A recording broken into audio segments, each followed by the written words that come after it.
Good day, everyone. I am Kate Seidel D. Olamberio, and I was tasked to present Unit 4, Lesson 6, which is titled as Cognitive Development of Preschoolers. So, as we all know, as preschoolers develop physically, they also develop their cognitive and social emotional development. So, for this lesson, I will focus on the cognitive aspect of development of preschool. So, first, let's first define what is cognitive development. So, cognitive development is how children think, explore, and figure things out.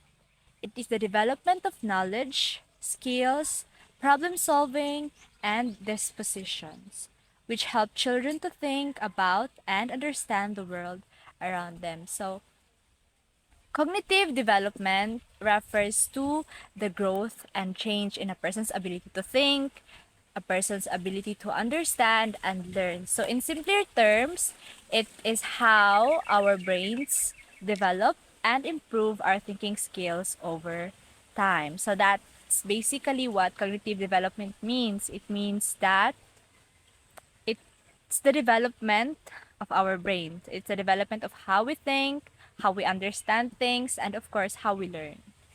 So, according to Piaget's pre-operational idea, there are two substages or key stages of cognitive development, and these are the symbolic thought and the intuitive thought. So, the development of symbolic thought, Piaget defines symbolic thought as representation of reality through the use of abstract concepts. So, Piaget basically tells that symbolic thought helps demystify the process, a process of cognitive development, which makes it easier to understand and explain things or reality in a simpler and clear way, especially for toddlers, no? It refers to the child's ability to represent objects, to represent people, and even events. So, Piaget defines symbolic thought as representation of reality through the use of abstract concepts. So, for example, children playing dirt to make food. So if you haven't tried that one, you are you are you are missing out. So when we are kids or when we are still young, we have tried to play with dirt, play with leaves, make it, those cooking kind of play set thingy where we pretend that the leaves that we're cooking, that the dirt that we're making is a food, and we sometimes sell it to our playmate, right? So that's one way of preschoolers use abstract concepts to reality. So this they make this make believe scenarios, no? They make this make believe scenarios. So preschools are able to draw objects even if they are not present also. So another is a leftover card box may become their airplane. So kids have a wide imagination. You know that. I feel like we have been with kids, we have been around kids, and we know how their minds are. They to make objects, or sometimes they see objects around them as things that are as a representation of things. So for example, is what I've said ganina, that a leftover box, those kind of mga things that we are throwing around lang, they would sometimes make it as a toy, as a plane even, and that's a way of kids on how to use their imagination. So, symbolic thinking for preschoolers is like using their imagination, no? Basically. using their imagination to pretend that one thing represents something else. Another example is when a kid is pretending that a piece of block is a phone. So that's very common to kids. Another thing is when a kid picks out or see a stick, so they sometimes would wave it around and use it as if it's a magic wand. So it's their way of symbolic thinking. That's an example already of a symbolic thinking. So it's a way for young kids to play and make believe using their creativity and of course understanding of symbols. So they use symbols, they use objects around them to create or to imagine reality. That's basically what symbolic thought is. Next, development or key stages of cognitive development for preschoolers is what we called as the development of intuitive thought. So, intuitive stage use primitive reasoning and ask questions. So, intuitive thought is also a natural sense of connection and understanding. So, in intuitive thought, you would sometimes notice that kids use primitive reasoning and ask questions. So, in this development, kids, preschoolers have a dramatic development in language, which makes them ask endless questions. So, for example, we would notice kids asking almost every single thing that's new to them, why? You would always hear that from kids, like, why is that? Why is that color red? Why is that like this? Why is that like that? So that's a sign. That's a development of the intuitive thought of a kid. So it's like a natural sense of connection for them that makes them or feels that makes them understand or that guides their feelings and actions in a positive way. So,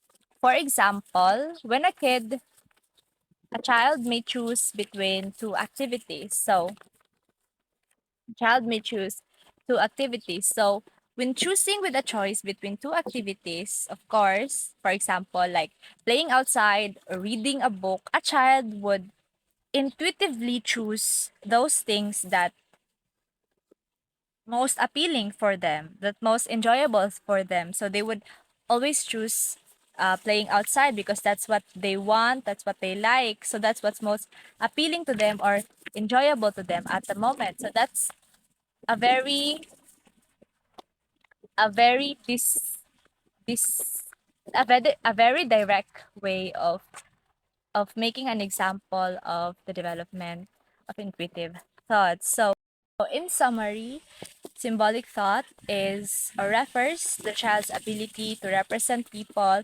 object, and events. This is the child's way or a child's representation of reality through the use of abstract concept. On the other hand, intuitive stage is a dramatic development of language of kids, which makes them ask endless questions. This is also a sense of them of making connection and understanding their actions in a positive way. So that's what's uh, the two substages or key stages of cognitive development: the development of symbolic thought and the development of intuitive thought.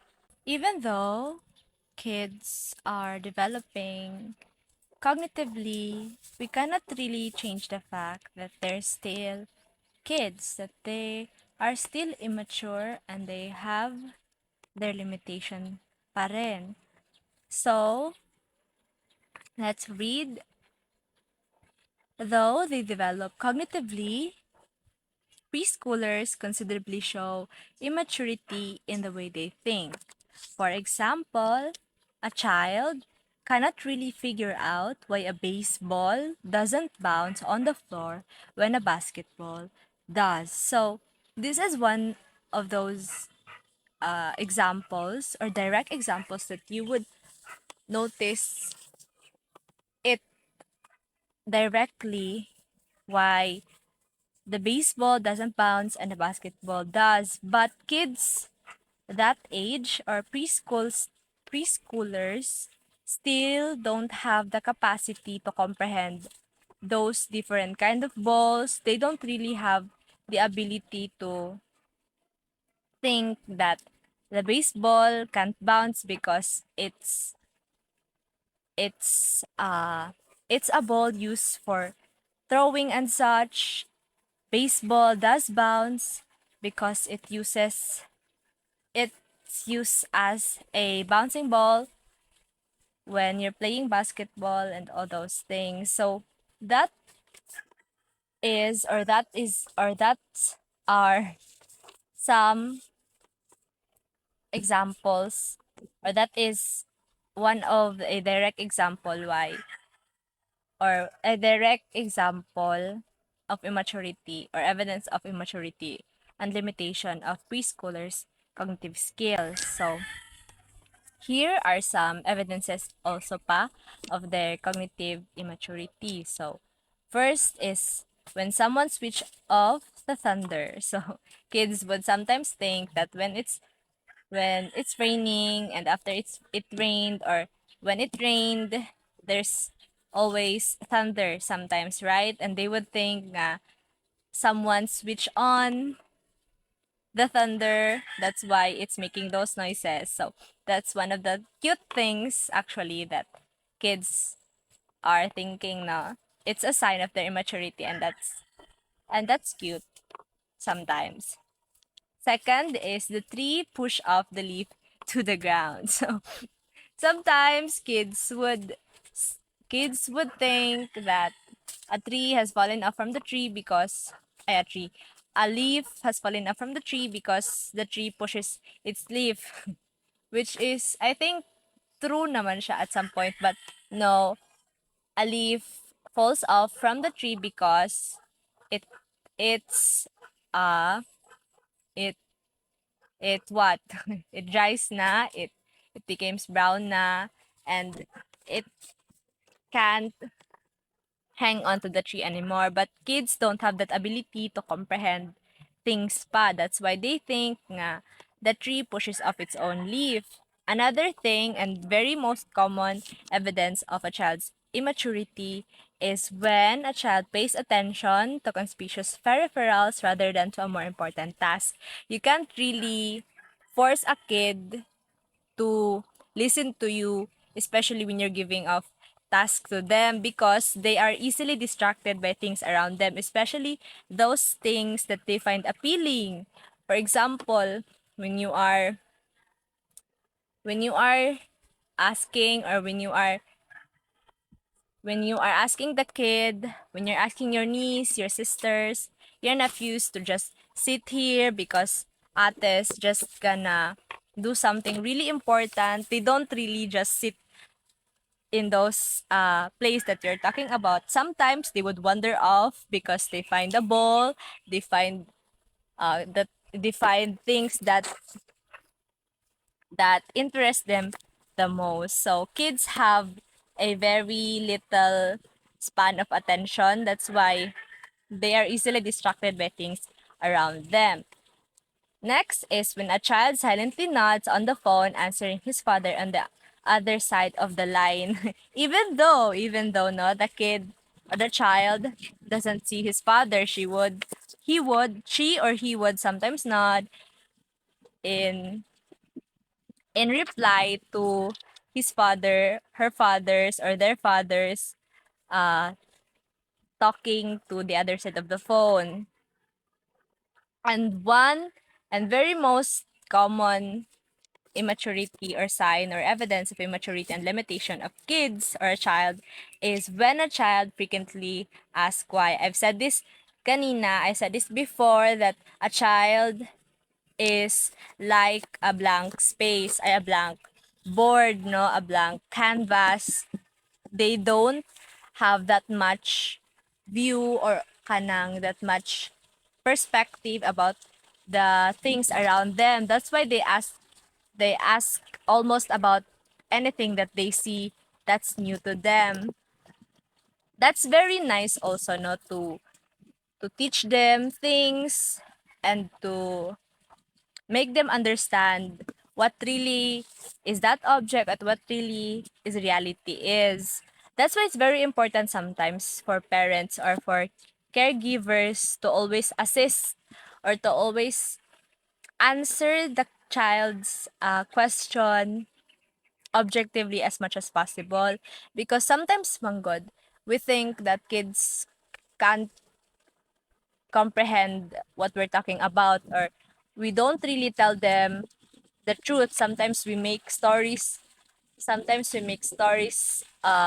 Sometimes we make stories when we tell them things because we think that they don't understand us really well. But I feel like when talking to kids, especially when toddlers, preschoolers, they are in the stage where their brain is kind of adapting to what their parents or their caregivers are showing to them or telling them. And I feel like it's important to make them understand what you're telling them is. No, like for example, that we should tell them what really makes that thing or that object or that event is, or yeah, what makes that object appears as it is, because that that's that's when a kid would think figuratively, objectively about the things around them. That's why, or that's why it is important to develop the connection of our brain and our language development. So, our brain is composed of numerous cells called connected neurons in science that function together at birth, that they are already 50 billions already, no? Cell connections are what we called as synapses. So by the age of 2, or by the age of 2, by the age of 2, the child's brain develop half of its cell connections. Synapses actually is referred or commonly referred to the synaptic connection. So these are the brain cell connections. So at age 6, the brain would develop for more sophisticated thinking. So, according to researchers, environmental stimulus has a crucial role to the brain activity. Therefore, synaptic connections differ among people. That's why no nga kids who sometimes kids growing up in an environment where he or she is socially active, no, makes their brain more active as well. And it differs on those kids that are grown or have grown to an environment where they are isolated or they don't really socialize well. That's one of the things that differ among people. Our brain activity is, or our brain activity is being stimulated by our environment. Our environment has a very important effect on how we nurture, on how our brain nourishes brain. So therefore, in the preschool years, healthy and good environment nurtures the child's brain, making him do activities that involve all senses. So, As children grow also, their language develops more. So this is in terms of phonology, morphology, semantics, and pragmatics. So phonology is the child's way on understanding the sound system, on understanding the sound system of language and sounds that make up words. So these are the phonology. Morphology, on the other hand, is the child's way to structure words. Semantics is the toddler's way of understanding the meaning of words and sentences, while the pragmatics or the pragmatic development is the use of language in context. So these terms involves language, literacy, and dramatic play. So they are, or kids are able to absorb the meaning of much vocabulary sometimes. That's why it is common for kids to say good. Kabatay ba na? They would sometimes have this kanang marag bulol, some kind of words when they're talking, like gooey for went, and sometimes toots for thieves. Like they would sometimes use kanang baby words because they can't really pronounce pa the words that they're saying, but they could understand the way how it is sound or how it is pronounced. So because vocabulary of kids is being expanded and grammar is dramatically improved, then preschoolers' language becomes successful. So sometimes kids' vocabulary is improving because of uh being able to socialize it with its environment. So this is some way of preschoolers language that they become successful. So later they become skilled in communication, and sometimes no, if they become skilled in communication, they even often start conversations. Like for those kids that have adapted really well, or for those kids who have developed their language really well, they would sometimes go to their go to adults. No, sometimes you would see kids now that go to adults and they would even bubble, and they will bubble, and they would mumble things, and they would start conversation that makes adults find them very cute and all that. So this is why proper monitoring by parents and caregivers and also teachers must be done for language development, especially in the four areas mentioned above, or those four areas which is called phonology, morphology, semantics, and pragmatics. So, for children with mild to severe cases of speech difficulties, they can be referred to a specially trained professional called speech pathologist. So, when kids are not properly monitored sa ilahang parents, they would sometimes have difficulty sa ilahang speech. They would sometimes can't talk really well because they are not kanang anad bitaw. They are not kanang anad of talking. Their vocabulary has not been practiced. That's why they are having difficulties. This is why it's very important for this is why it's very important for kids to have been monitored to have been monitored sa ilahang parents, ilang guardian baka, or even their teachers. So in conclusion, preschoolers experience significant cognitive growth. So during the pre-operational stage by Piaget, which children are ages 2 to 7, there are several key aspects that emerge. So in symbolic thought, children can think symbolically, and engage in make believe play. So they use intuition and imagination to understand concept.